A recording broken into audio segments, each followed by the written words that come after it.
Technology எல்லாம் மாறி வேற எங்கேயோ போயிட்டு இருக்கு பஸ்.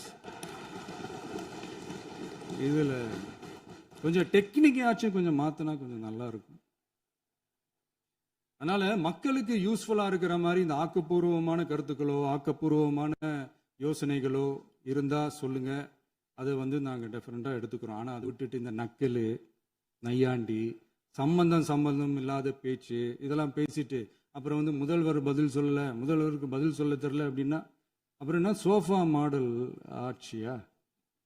அது என்னன்னு புரியறதுக்கே எனக்கு ரொம்ப நாள் ஆச்சு. இந்த sofa set, table chair, teapoy, furniture பிஸ்னஸ்லாம் வேற எங்கேயும் வெளியில போய் பண்ண சொல்லுங்க. அப்படி அந்த பிஸ்னஸ் தான் பண்ணணும்னா நிறைய பிஸ்னஸ் பண்ற மாதிரி வெளியில போய் பண்ண சொல்லுங்க. இங்க சட்டசபைக்குள்ள வேணாம். அதனால ஆக்கப்பூர்வமான கருத்துக்கள் இருந்தா சொல்லுங்க. டெஃபினட்டா அது சரியா இருந்தா நாங்க ஏத்துக்கிறோம். எனக்கு ஒரு குட்டி கதை ஒன்று ஞாபகம் வருது, சொல்லாமா?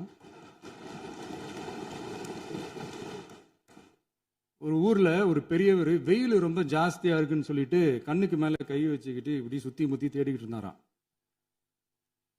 அப்ப கூட இருந்த ஒரு சின்ன பையன் என்ன தேடுறீங்க அப்படின்னு கேட்டானா. அதுக்கு அந்த பெரியவர் சொன்னாரா, அது ஒண்ணு இல்ல தம்பி,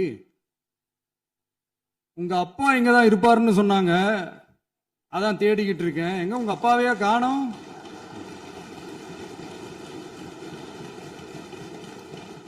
இல்ல அந்த எங்களுக்கும் நக்கலா நையாண்டியா சம்பந்தம் இல்லாத குட்டி கதை இதெல்லாம் எங்களுக்கும் பேச தெரியும்.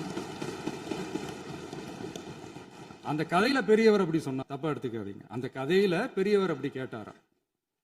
அதனால யாரும் இங்க டென்ஷன் ஆக வேணாம். அதனால இன்னொரு இந்த என்னுடைய உரையை முடிக்கிறதுக்கு முன்னாடி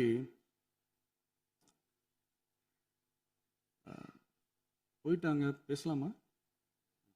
உங்க கருத்துக்களை நீங்க முழுமையாக மன நிறைவோடு பேசலாம். டிவியில பார்ப்போம்.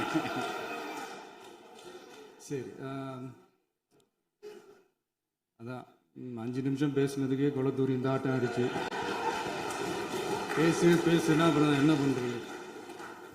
கடைசியா நான் இந்த உரையை முடிக்கிறதுக்கு முன்னாடி ஒரு முக்கியமான ஒரு விஷயம் பத்தி சொல்லணும். ஆளுநர் உரை அன்னைக்கு இந்த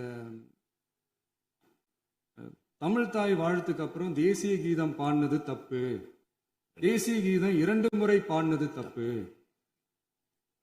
அப்படி ஒரு நிகழ்வு